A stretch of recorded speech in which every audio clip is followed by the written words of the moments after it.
have any idea how much I really love to dance. I kind of know that. And did you remember that I can't dance? Okay, well, it's not so much you can't dance, it's that you've never been taught how to dance. But you can't teach an old dog new tricks. Okay, first of all, you're not old, and yes, you can. Much.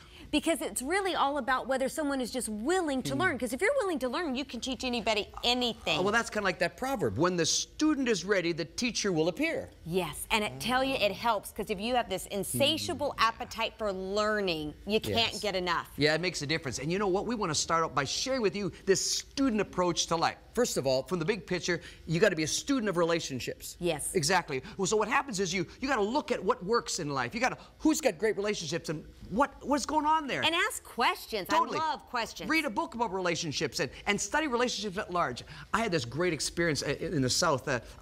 There was this celebrity, author, speaker guy. Did you get nervous? I did. I could meet this guy. Oh, I don't want to bother him. But my friend said, no, you're going to meet this guy.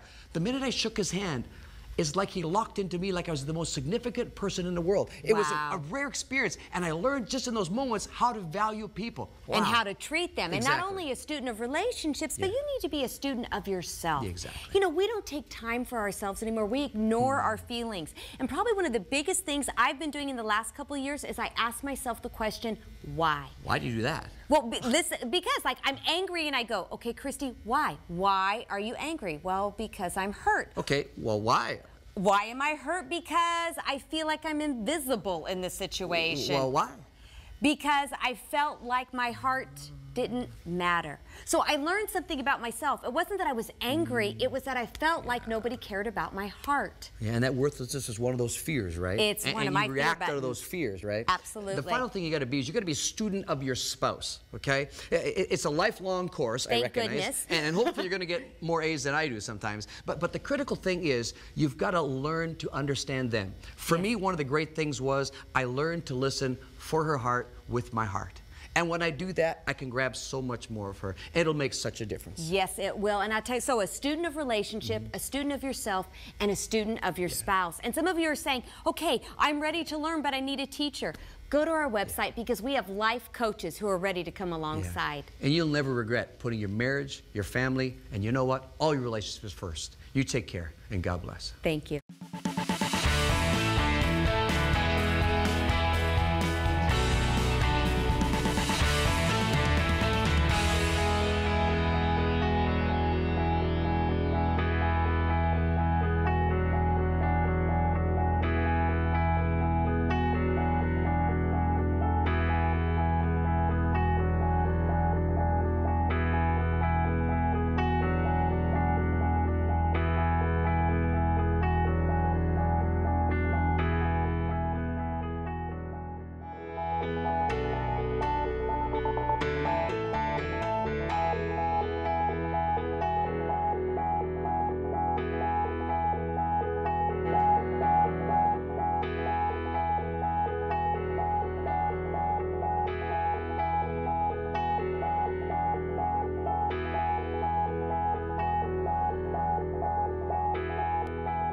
When you inject the word honor into your marriage, basically what it means is I'm going to put a lot of value on my mate.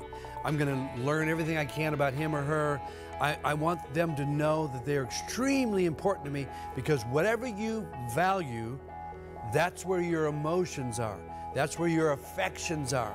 So that you want to think, well, in fact, one of the best ways to do this is you actually start making a list in a notebook of all the great things you appreciate about your mate. The longer the list, the higher the emotion of value towards them, and you're going to find great affection for that person, which enters into the sexual area.